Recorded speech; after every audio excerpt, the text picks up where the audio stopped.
our lounge rooms with our steaming cups of tea, and in our tens of thousands we gathered at the quay. In places far and wide we waited in shared expectancy, all listening for the message of defeat or victory.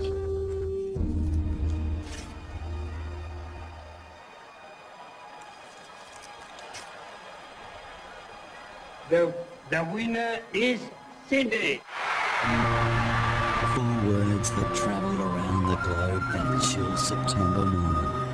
4 words cut loose to find their home and herald our dawn. And as Australians celebrated around the world as one, I think that in our hearts we knew our special time had come. As chosen ones to take the games to the new millennium. The Sydney 2000 Olympic Games. Share the dream. Share the spirit.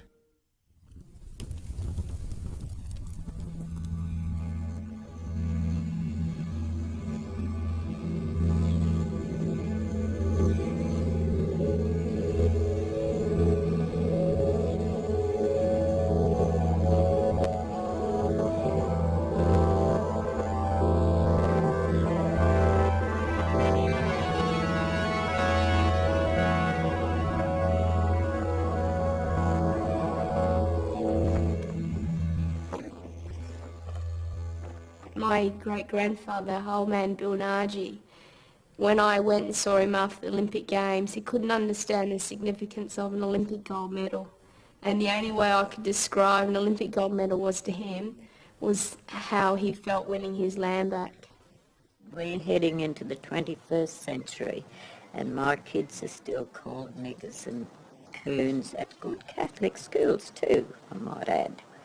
The Aboriginal community is very ill indeed, physical illnesses, and this country wants to go and enjoy the games. Well, we'd like to be with them, but what can you do when you got that around you?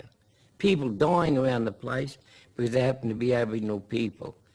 If there were a race between democratic nations to see who could best address the violation of human rights of the past, Australia would be coming stone motherless last.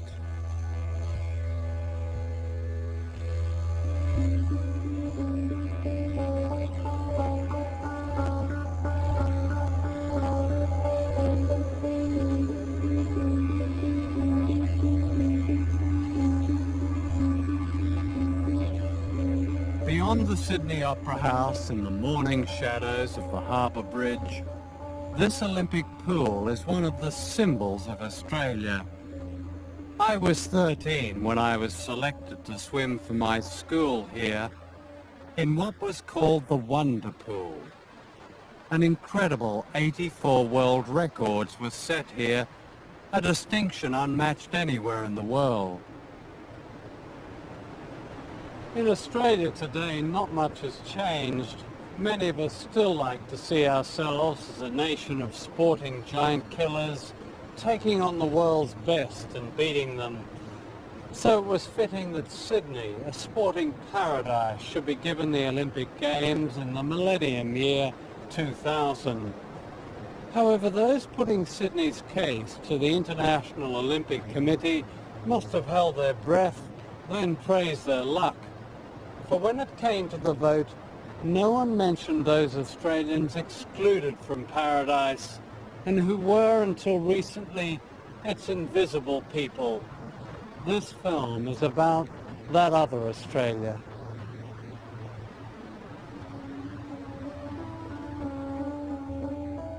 Sydney is preparing frantically for what are called the greatest ever Olympic Games. In a feast of public relations, the promoters describe the dawning of a golden age and a spirit to be shared by all Australians.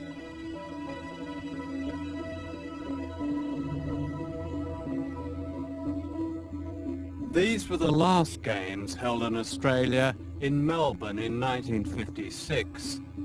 Behind the show of national pride, Australia's secret truth was well hidden. There were no native Australians in the national team. The reason was not lack of talent. Aborigines were commonly regarded as less than human. They were not citizens. They had no vote. Unlike the sheep, they were not even counted. When I was at school, history books either ignored them or compared them to half-wild dogs, animals of prey who devoured their own species. While the Olympics presented a facade of triumph and civilization, Aboriginal families were being torn apart by deliberate government policies that led to a form of slavery.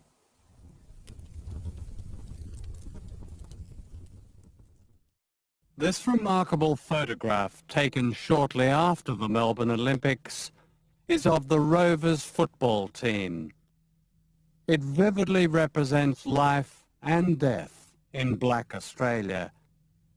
All these young players were Aboriginal, and all of them are now dead. Most died in their 30s and 40s. Their tragedy represents the epic suffering of the Aboriginal people whose living conditions are so bad that their life expectancy is among the lowest on Earth, worse than much of Africa.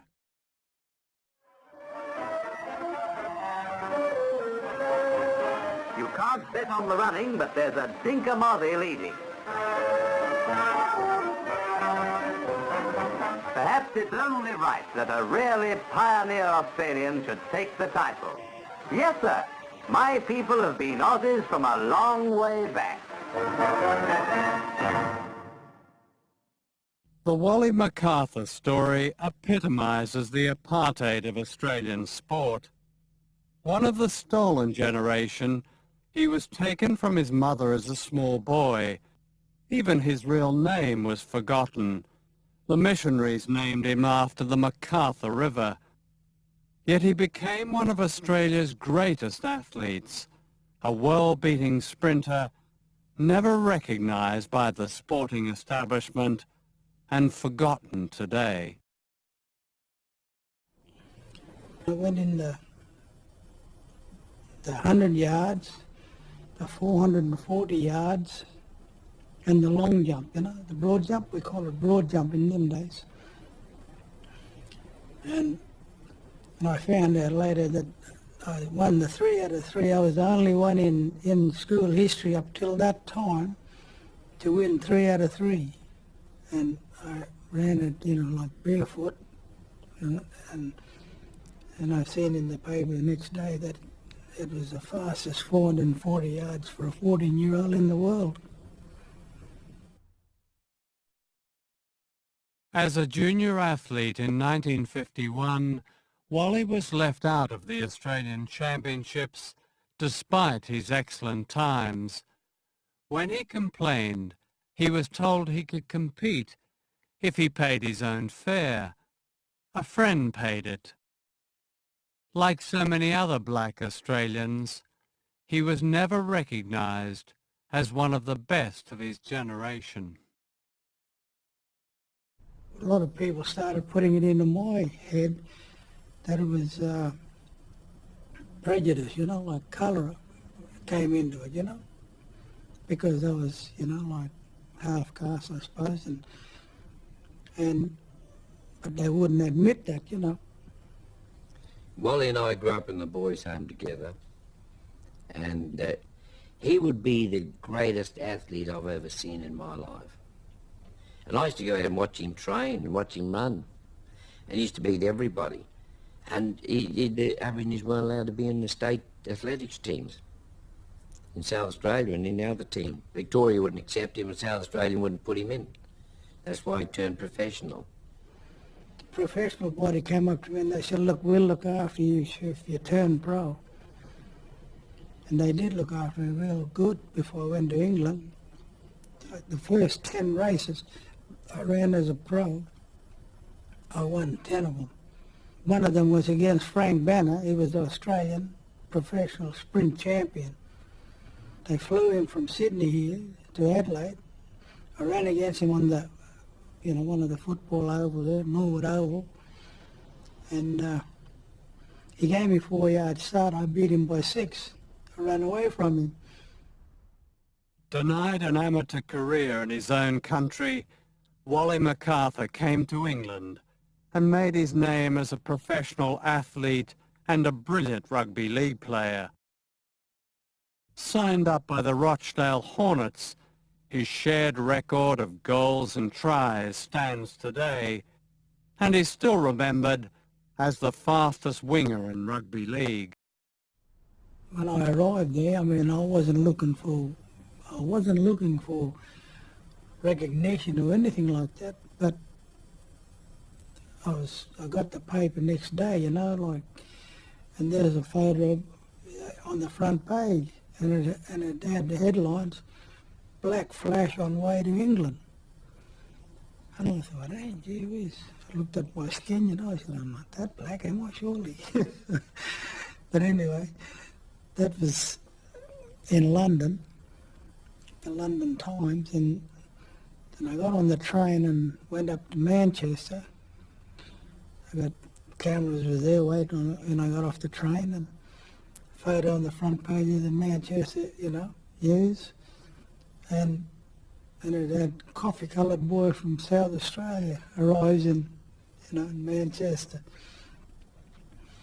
And I thought, gee whiz, I'm black in one paper and coffee-coloured in the other one, When I was a professional in England, I won the Northern England 100 yards and 220 yards.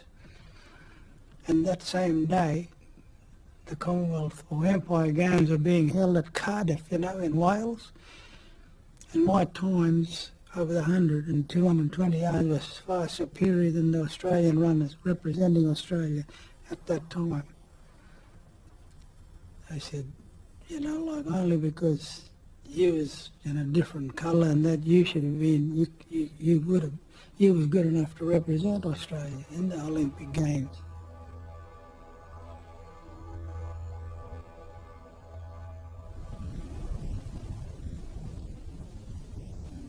Wally was one who got away, but Australian governments had other plans for the Aboriginal people.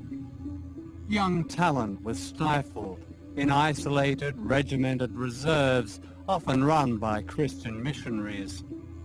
They provided a kind of nursing service for people they regarded as racially incurable. Protecting the natives, they called it. In fact, Aboriginal children fathered by whites were often forcibly taken from their mothers, and many never saw each other again. It was a policy influenced by the fascist eugenics movement.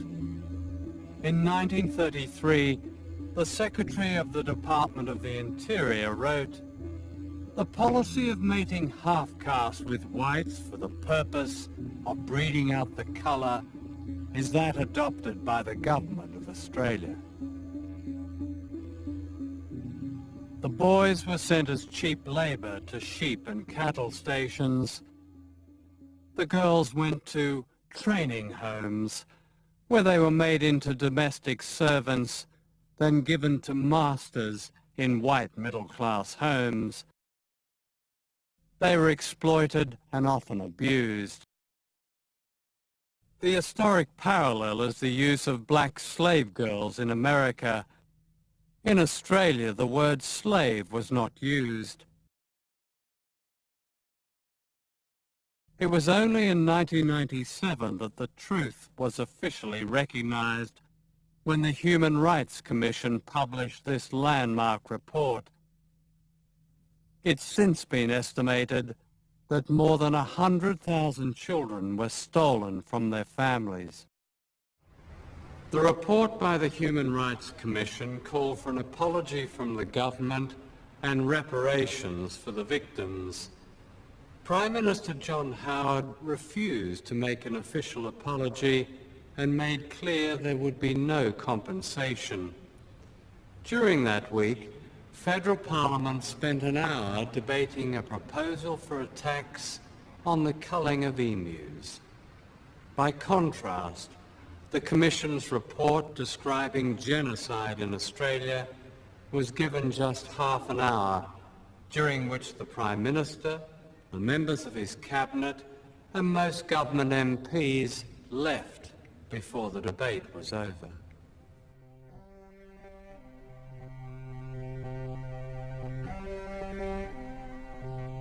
These black cricketers were among Australia's first sporting heroes.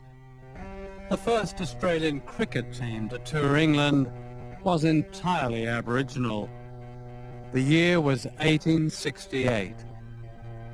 The Daily Telegraph in London commented, "Nothing of interest comes from Australia except gold nuggets and black cricketers." But behind the faces and starched suits was an untold story of dispossession and massacre. Many Aboriginal sportsmen and women were so talented they broke through the barriers of race. In the 1930s, Eddie Gilbert, a fast bowler, was given special permission to play outside the reserve. He took 5 wickets for 65 runs against the West Indies. In 1931, he faced Donald Bradman, the world's greatest batsman, and bowled him for a duck. Bradman later wrote, "That Gilbert sent down the fastest bowling I can remember."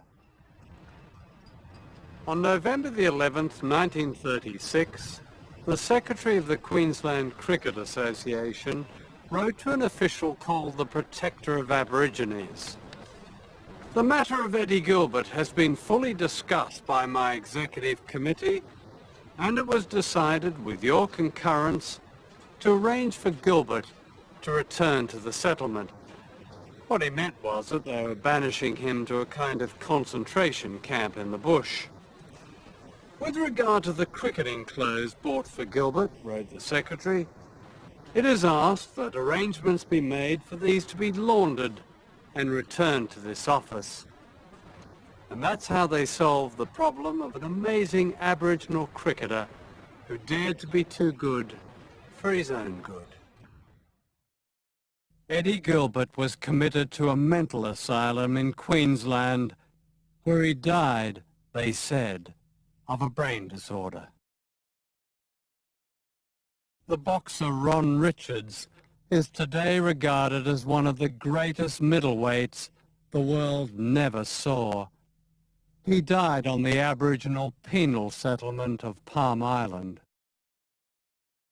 Mal Meninga, perhaps the finest rugby league player of all time, was often the brunt of racist abuse until he scored a try.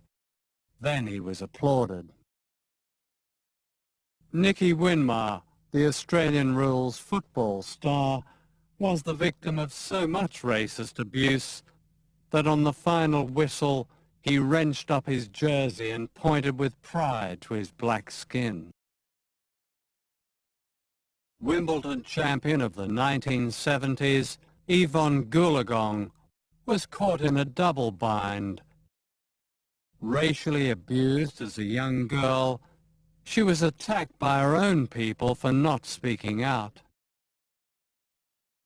Jim Murray was so outstanding as a runner, footballer and boxer that he was made an honorary white man. And Kathy Freeman, the gold medalist sprinter, whose symbolic act of carrying the Aboriginal flag at the Commonwealth Games in 1994 led to its acceptance by the Australian government.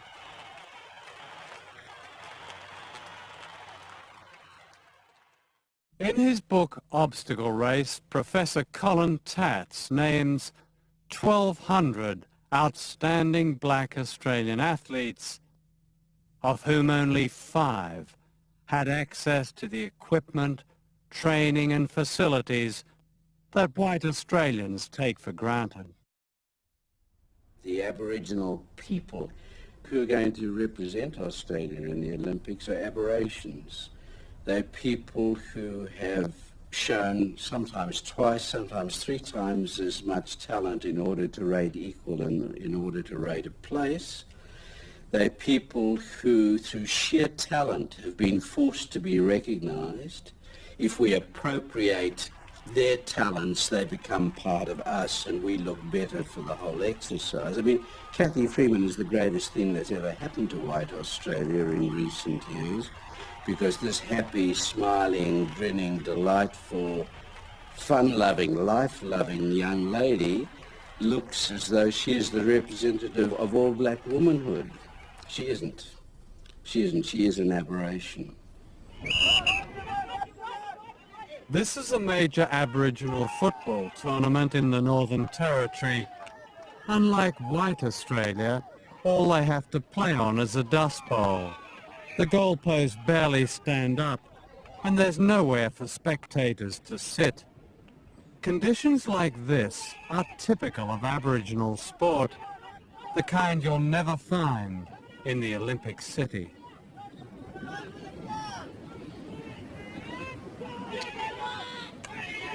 During the bidding for the Sydney Olympics, Australian officials offered two African IOC delegates scholarships worth a total of more than $100,000 at Australia's elite Institute of Sport.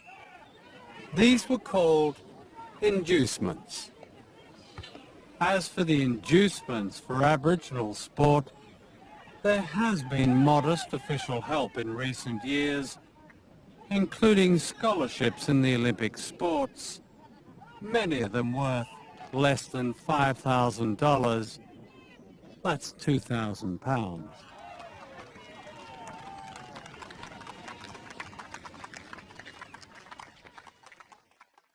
I think most Australians would weep if they were taken on a tour of black sporting Australia. The IOC sent the Nigerian member of the IOC to Australia to examine conditions here, whether we were a fit and proper country to have the Olympics.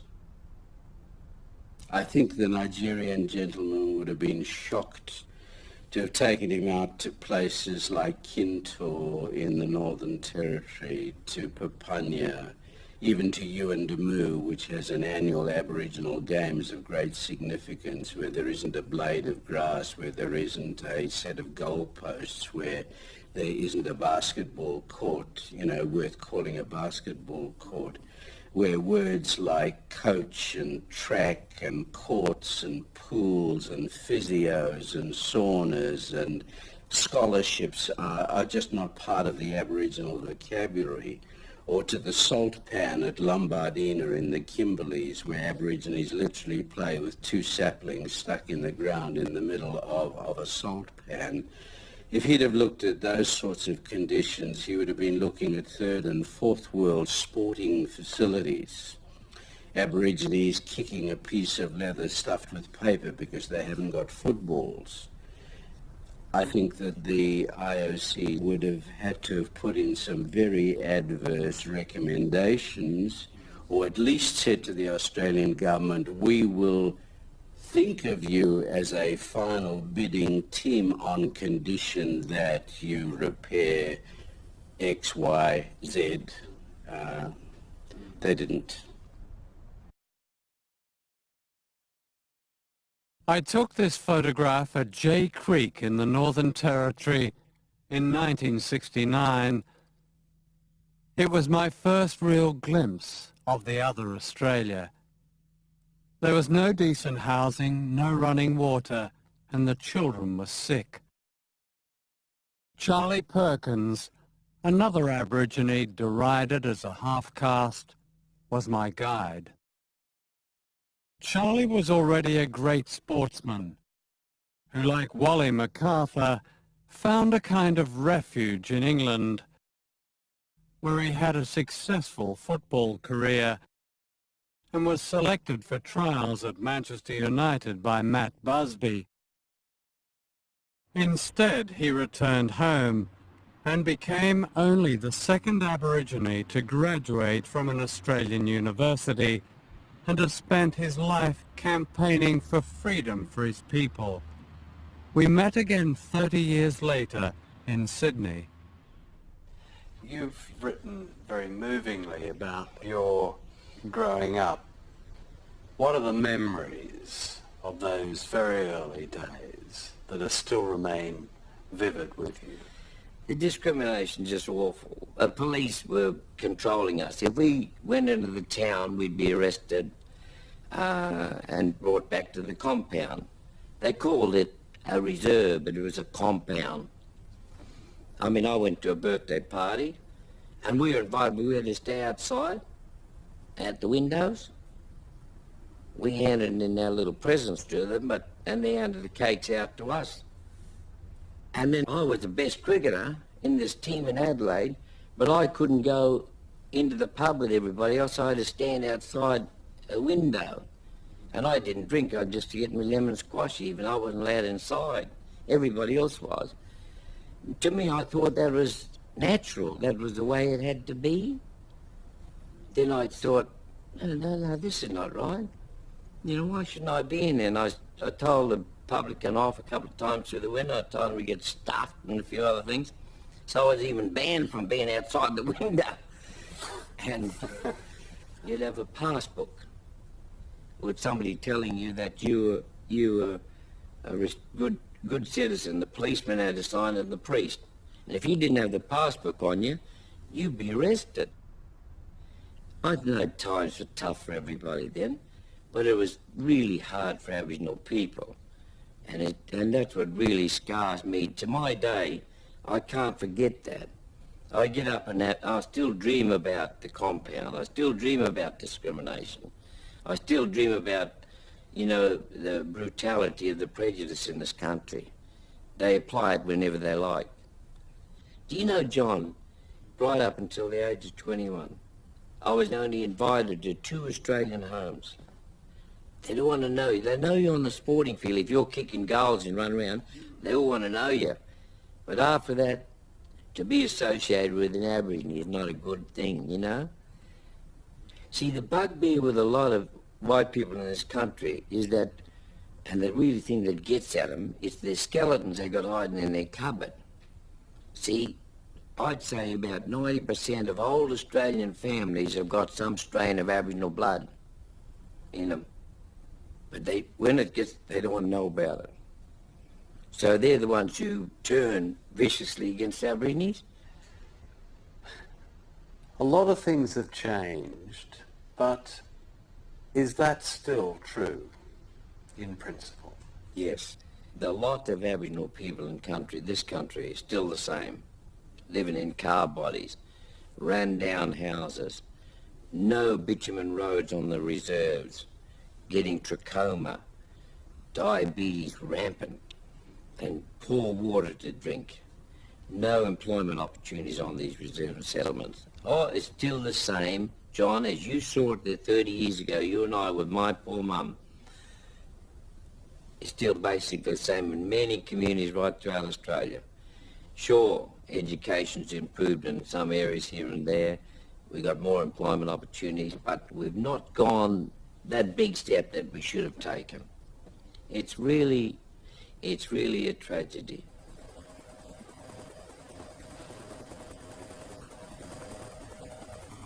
This is Kununurra, a tiny, hot, remote town in the Kimberley region of Western Australia. The Olympic torch will come through here on its way to Sydney, and you can be sure that most of the population will be out to cheer it on, except those Aboriginal people who won't be able to see it. Australia is the only developed country on a list drawn up by the World Health Organization, a shame list of countries where children are still afflicted by trachoma, a blinding disease that comes out of poverty and is entirely preventable. Look down, right.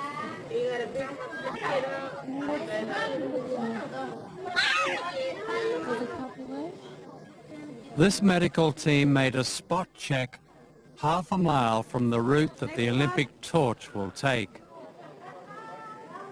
The small children were all underweight and suffering anemia and hookworm.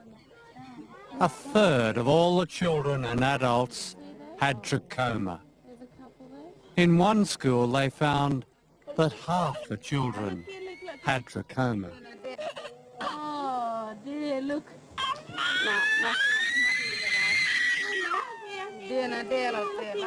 In 1997, the Federal Health Minister made this extraordinary admission. There is no evidence, he said, of any improvement whatsoever in Aboriginal health during the past 10 years.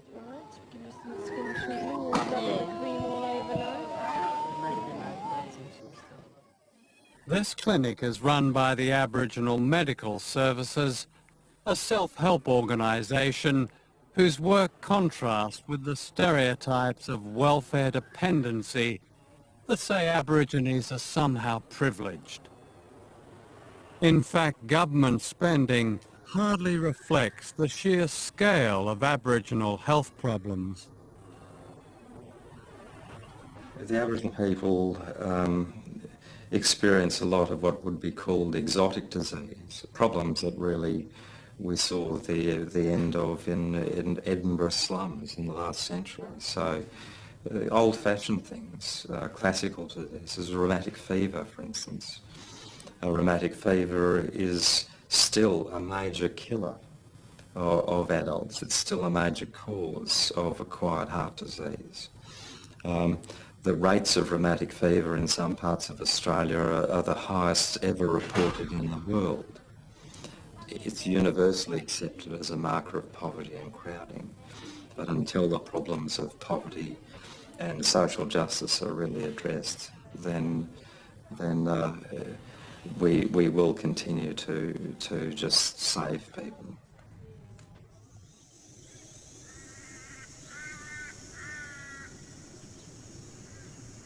I am a white Australian. If I was a black Australian, I'd most likely be dead now, buried in an overgrown cemetery like this one at Woorabinda in Queensland.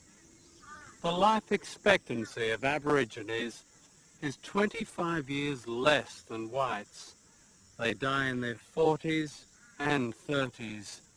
Apart from those countries at war, Australia has the distinction of the highest death rate in the world among its minority people. And whenever government ministers are asked about this, they invariably say, but look how the child mortality rate has improved. And they're right. Aboriginal children now die only 3 times faster than white children.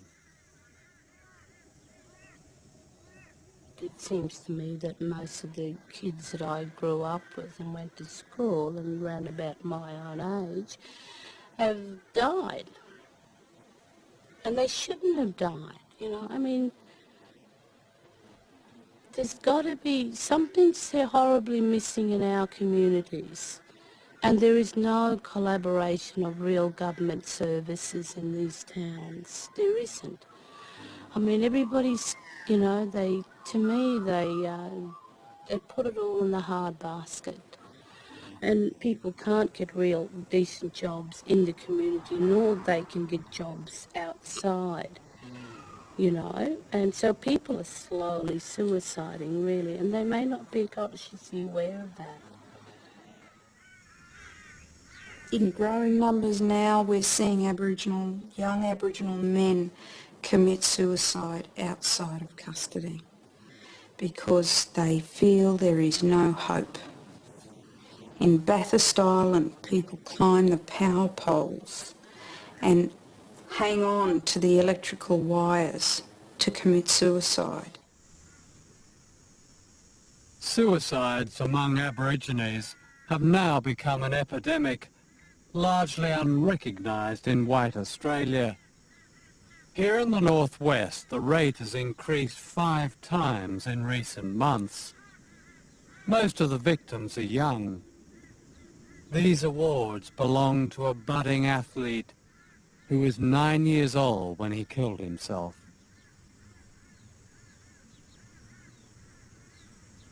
I think a lot of these kids believe that they're going to be around to watch who comes to the funeral and who gives them respect or who gives them a sense of care and the sense of love, which many of them feel they don't have.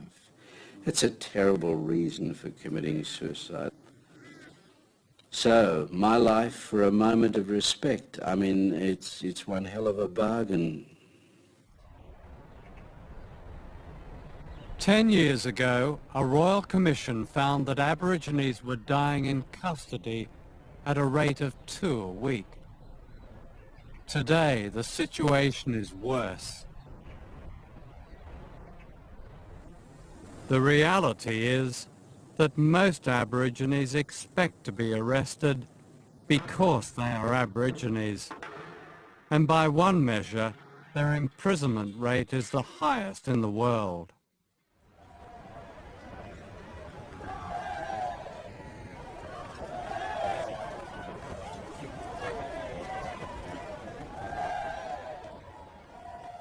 The death of Eddie Murray is the Stephen Lawrence case of Australia. Eddie was 21 and a star rugby league player when he was found hanging in a police cell in the New South Wales town of Wee Waa in 1981. The coroner delivered an open verdict after hearing conflicting police evidence. Eddie's parents, Leela and Arthur Murray, have never stopped campaigning for justice. This was my first interview with them 12 years ago. In my own mind, I know Eddie, he wouldn't have taken his life. I think he was killed by a police officer. Did he get depressed or anything like that? No, never used to get depressed. He was a happy boy. He had no reason to take his own life. What did the coroner's verdict say? It was an open verdict. What did the coroner... A person, someone unknown. Personal persons unknown killed Eddie. Yeah. In 1997, the Murrays won an important victory. Eddie's body was exhumed and another autopsy carried out. This time, it was found his sternum had been smashed. No one has yet to say officially that this was murder. How do you feel after all these years? What do you want to happen, Leela? I want the state government to have a look at it, see if we can get some answers from them. For what they took away from us. Our son. I've suffered a lot, over the years. I don't think I'll take any more.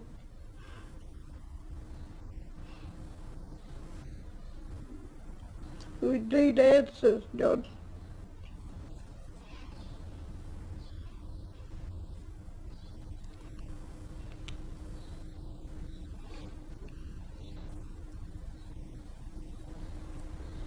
When do you think things will ever change in this country? When we get justice for it, this country. Why don't they boycott the Olympic Games, Stop the Olympic Games. We can't get justice. Why should they have the Olympic Games over here?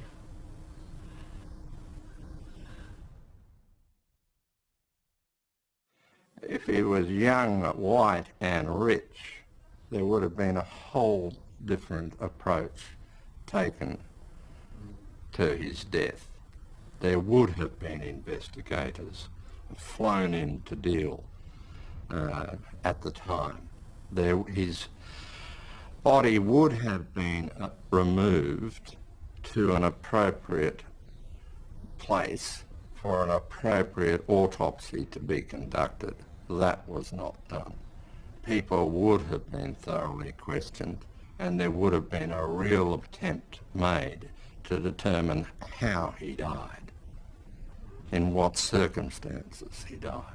None of that occurred for Eddie. And that was because he was black and poor.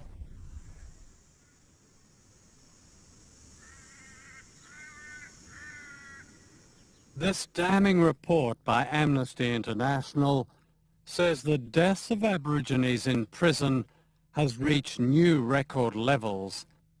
They are dying at almost twice the rate of other prisoners. The governments of Australia, says Amnesty, have a responsibility to take action in accordance with the human rights treaties to which Australia has committed itself. I'm used to looking at Amnesty reports, but not with Australia written across the top. It usually has a third world country or a dictatorship. And one of them says Aborigines are still dying in prison and police custody at levels that may amount to cruel, inhuman or degrading treatment. I mean, have they got it wrong? Why do they use words like may? Well, even may in Australia, we know they are. We know the deaths in custody rate has actually doubled since the Royal Commission sat in 1989. We know they're unacceptable. Surely do you think they're acceptable? The rates of deaths in custody? I think deaths of anyone are where it doesn't have to occur is something that one finds appalling. And the assumption that you can look at these sorts of statistics at a particular point in time and just assume that with the wave of a hand you're going to make a difference, I think belies the enormous difficulty that we face. The government of John Howard denies that systematic massacres of Aborigines ever took place. Not far from the Prime Minister's electorate in Sydney is the Great Hawkesbury River. In the early 19th century, an epic war raged here for 22 years between the British Army and Aboriginal people. Without guns, the first Australians were defeated. There were wars like this all over Australia. At least 20,000 Aborigines died fighting for their country. I used to come for holidays on this battlefield, yet I knew nothing about what had happened here. In a country where, lest we forget, are sacred words and there are cenotaphs in every town, honouring the memory of Australians who died in foreign wars, not one stands for those who fought and fell in defence of their own country.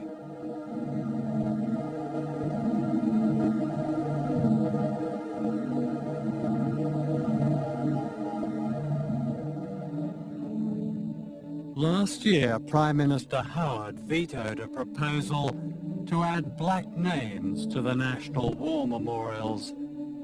There were no wars fought in Australia, he said. If that's true, then those who were killed must have been murdered. This black armband view of our past reflects a belief that most Australian history since 1788 has been little more than a disgraceful story of imperialism, exploitation, racism, sexism and other forms of discrimination. I take a very different view.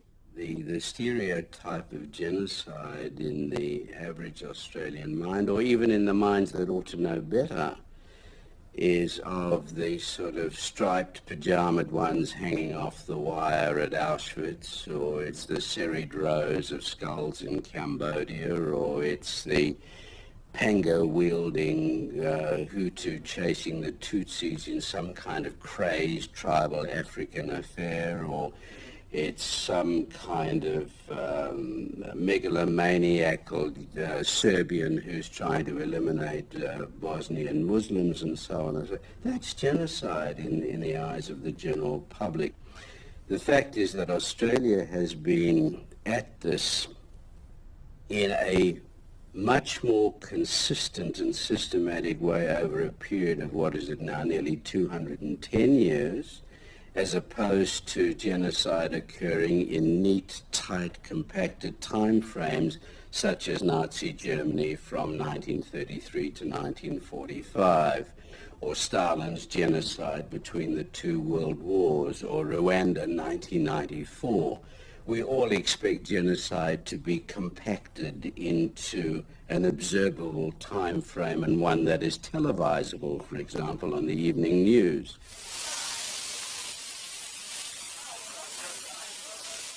This is Pauline Hanson, leader of the racist One Nation party, which in the last federal election got 1 million votes. That's 10% of the electorate. A significant number of Australians, 25% of the voters in Queensland and 1 million voters federally, did not find that so objectionable that it would prevent them voting for One Nation. They didn't all vote for that policy. They didn't, however, find it so extreme that they would vote against One Nation. And that, to that extent, I think that is one of the most disturbing things that's come out of this. That where else in a Western democracy could you go to the electorate and say, we are going to take away the property rights of, say, a minority. We're going to expropriate them completely. Where else could you do that and still, however, win a significant block of the votes? When Pauline Hanson lost her seat in the 1998 federal election, her influence was said to have passed.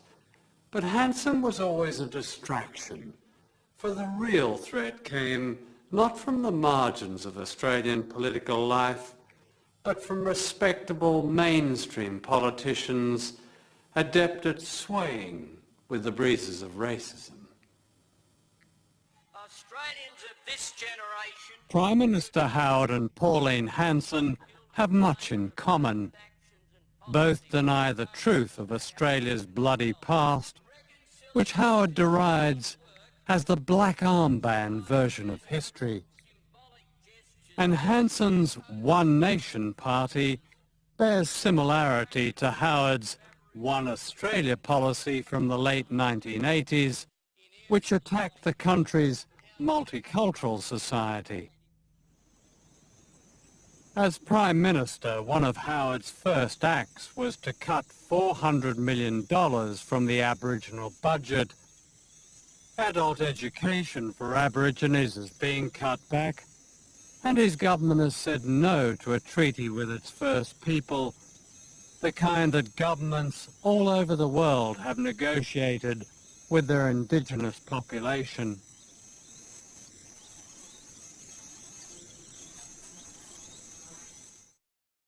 The truth about John Howard's Australia might be found in the unprecedented number of critical international reports that document Australia's disastrous human rights record towards its minority people.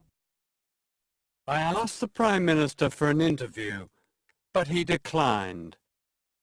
In a political move clearly aimed at heading off international criticism and an Aboriginal shaming campaign in the run-up to the Olympics, John Howard has now acknowledged what he calls a blemish on the nation's history. His expression of regret pointedly contained no apology. Much of the poverty and disease in the Aboriginal community, says the Australian Medical Association, is the result of the dispossession of their lands. The Aborigines are perhaps the longest human presence on Earth. Their very sense of being is tied to the ancient land of Australia, a country the British called the land of no one, in order to justify the dispossession of its people. Since then, what the Aboriginal people have got from Australian governments have been promises and betrayal. In 1992, the High Court ruled that Aborigines were entitled to the same land rights that white Australians enjoyed under the common law. The following year, the government of Paul Keating gave limited native title to Aborigines while protecting the interests of mining companies and big landholders.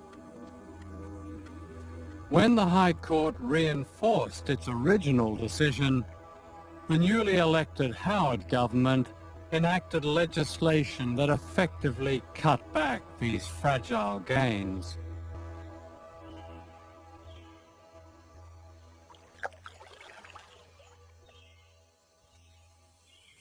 Nothing like this legislation has been passed in a modern parliament. No other government in the democratic world has set out to remove what are common law land rights. It means, in effect, the theft from one group of Australians, the Indigenous people, of property rights that the High Court had ruled were theirs. The object is to advantage another group, most of whom happen to be white and well off. This is being done by a kind of legal attrition, as new and complex regulations are interpreted differently in the 6 Australian states, a tactic long familiar to Aborigines seeking justice. Now, if it was suggested that the government expropriate the property of Chinese Australians by saying they own too much, they've got too much, we will take their property away, it would be seen as a policy of extreme racism and such an extraordinary policy that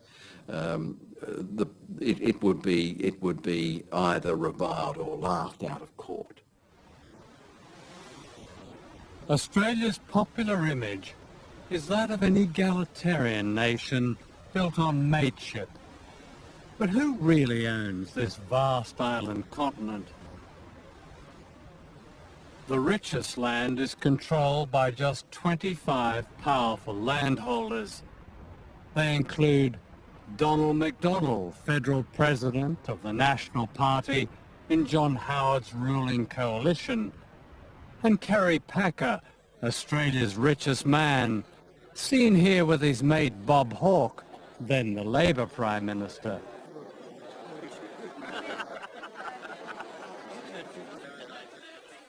And here is Packer with his new mate, John Howard. Between them, Packer and Rupert Murdoch control much of the Australian media. Murdoch, another wealthy landholder, owns almost 70% of the capital city press.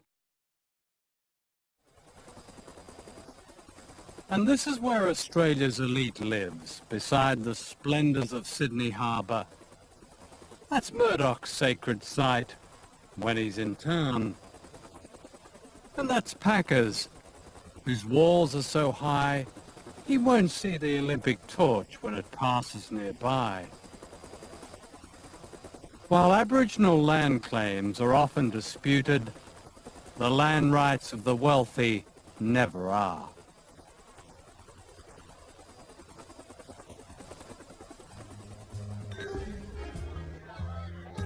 Among the lesser members of the elite are the lawyers, accountants, consultants, and wheeler dealers who control and run the Sydney Olympics. The Australian Olympic Committee is guaranteed a profit of more than $100 million, and their deals are covered by official secrecy, thanks to legislation especially amended by the New South Wales government. They've used the Aborigines as marketing gimmicks, And the boomerang is the motive of the Olympics. White Australia has long appropriated the culture and artefacts of the Aboriginal dreaming. The facts of Aboriginal life and death will not, they hope, disturb the facade.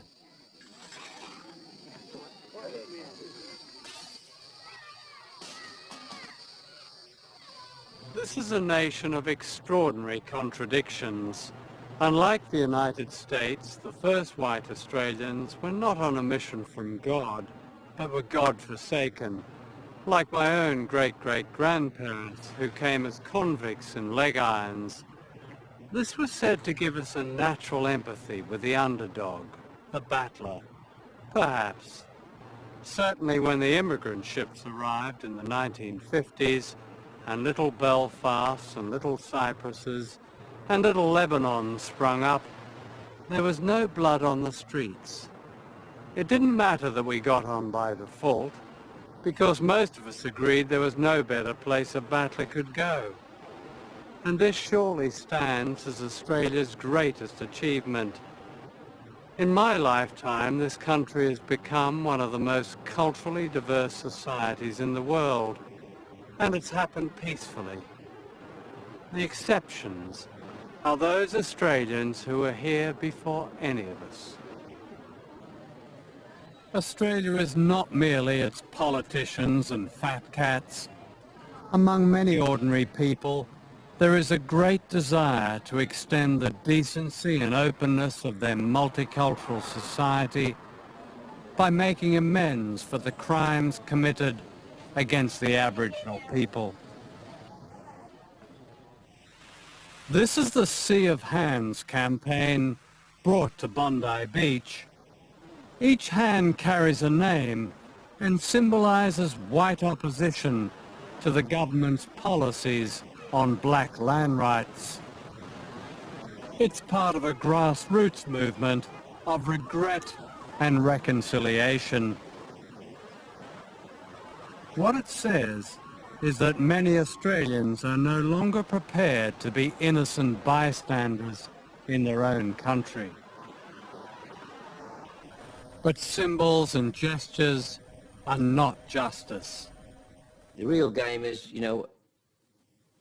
the poverty-stricken situation of Aboriginal people, the lack of courage on the part of this government to say sorry, the determination on the part of significant minority section in Australian society to accept Aboriginal people and the reality of history. That's the real game, and the next part to that is to bloody well do something about it. Only they, wrote Primo Levi of the Holocaust survivors, by their unique experience, are immersed in the truth. White Australians should listen to Aboriginal survivors, to the writers, teachers, elders, historians, artists and activists who are part of an extraordinary renaissance. What they demand is the political will for a treaty that will bring land and justice. No matter how successful the Sydney Olympics turn out to be, no matter how glittering the showcase, in the end, civilizations are judged by how they treat all their people, especially the most vulnerable, who are often the bravest. Given Australian democracy and its self-image of decency, given its wealth and brains, why is it not possible for a nation's leaders to behave honourably towards less than 2% of the population? Set against this question, the issue of whether or not Australia becomes a republic in the 21st century is simply irrelevant. For until the first Australians are given back their nationhood, the rest of us can never claim our own.